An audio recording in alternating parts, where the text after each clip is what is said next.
zina yang terjadi dari wanita ketika dia berpasangan, ketika dia berzina itu lebih besar daripada zinahnya seorang laki. Zina itu secara umum adalah dosa yang sangat besar, sangat yang besar. Tapi kalau terjadi pada wanita, ini lebih besar lagi. Apalagi wanita itu sudah bersuami. Kenapa? Karena itu merusak ranjangnya sang suami. Karena akan bercampurnya air. Itu khususnya akan terhilangnya nasab. Tidak jelasnya nasab. Ya. Siapa yang dikandung anak siapa. Ya. Makanya kata Imam Ibn Qayyim, zina yang terjadi pada seorang wanita itu lebih besar. Ya, mafsadatnya, mudaratnya ketimbang zina yang terjadi pada seorang laki-laki. Karena itu akan merusak nasab. Akan merusak nasab. Makanya kata para ulama, jika ada seorang wanita yang sudah berzina, dan dia berpasangan, maka ahlul ilm berselisih. Apa yang harus dilakukan sang suami? Kalau seandainya wanita tersebut bertaubat. Ada suami istri, pasangannya, istrinya berzina. La qadarullah, dia berzina. Kemudian dia bertaubat kepada Allah Subhanahu wa taala dan diketahui oleh suaminya. Apa yang harus dilakukan oleh sang suami? Apakah dia boleh menggaulinya ketika sang suami tersebut ingin mempertahankannya? Para ulama mengatakan kalau ada seorang wanita berpasangan, sudah menikah, kemudian berzina, kemudian dia bertaubat, maka boleh saja sang suami tersebut tidak menceraikannya. Kalau seandainya wanita itu sudah benar-benar bertaubat, Kenapa? Karena memaafkan itu lebih baik. Tetapi kata para ulama, apa yang harus dilakukan sang suami tersebut ketika dia sudah berzina? Apakah dia menunggu wanita tersebut suci sehingga dia suci dari haidnya baru dia gauli, ataukah tidak? Terjadi khilaf di kalangan para ulama.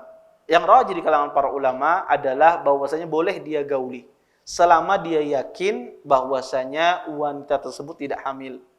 Tapi kalau seandainya dia hamil, wanita tersebut tidak boleh disentuh oleh suaminya. Walaupun dia sudah bertaubat sampai dia melahirkan.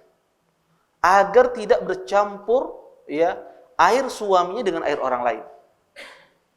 Tidak bercampur air suaminya dengan air orang lain.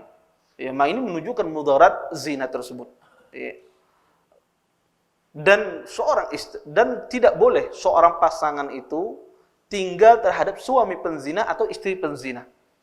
Jika dia sudah menikah, suaminya berzina, maka tidak boleh wanita tinggal bersama laki-laki penzina sampai dia bertaubat. Kalau dia tidak bertaubat terus-menerus, itu pisah. Kenapa? Karena tidak boleh seorang wanita mukminah tinggal dengan laki-laki penzina. Sebaliknya, seorang laki-laki juga tidak boleh dia tinggal bersama seorang istri yang suka berzina. Dia bertaubat, kemudian berzina, dia bertaubat, maka dia tinggal, nggak boleh dia berpisah. Dia harus berpisah, wajib dia berpisah. Karena seorang mukmin tidak pantas menikahi wanita penzina. Sebaliknya, wanita muslimah tidak pantas dia menikahi laki-laki penzina. Taib. Kalau seandainya terjadi, la qadarullah, seandainya terjadi seorang istri berzina, taib, suaminya tidak tahu, apakah dia mengasih tahu terhadap suaminya? Dan dia bertaubat kepada Allah Subhanahu wa taala, maka kata para ulama tidak perlu dia kasih tahu. Dia cukup bertaubat kepada Allah Subhanahu wa taala dengan taubatun nasuha. Taubat dengan Allah, maka tidak perlu dia kasih tahu. Kenapa? Karena maslahat tidak dia kasih tahu itu lebih besar. Ketimbang dia kasih tahu akan menimbulkan mudarat yang luar biasa. Bisa jadi suaminya membunuhnya karena tidak terima, dan berbagai macam kata para ulama akan menimbulkan mudarat yang lebih besar. Maka kata para ulama secara asal, selama dia bertaubat kepada Allah Subhanahu wa taala tidak perlu diceritakan kepada ustaz ini berzina kayak apa nah. Tidak perlu, Dan saya sering dulu saya di Madinah sering dapat masalah kasus macam ini. Maka tidak perlu dia ceritakan. Tidak perlu dia ceritakan, cukup dia bertaubat kepada Allah Subhanahu wa taala. Biarkan dosa itu yang diketahui hanya Allah dengan dia saja. Kalau seandainya dia bertaubat kepada Allah Subhanahu wa taala, Terima kasih. Jazakumullah khairan wa barakallahu fikum. Video ini dibuat atas partisipasi dari donasi Anda.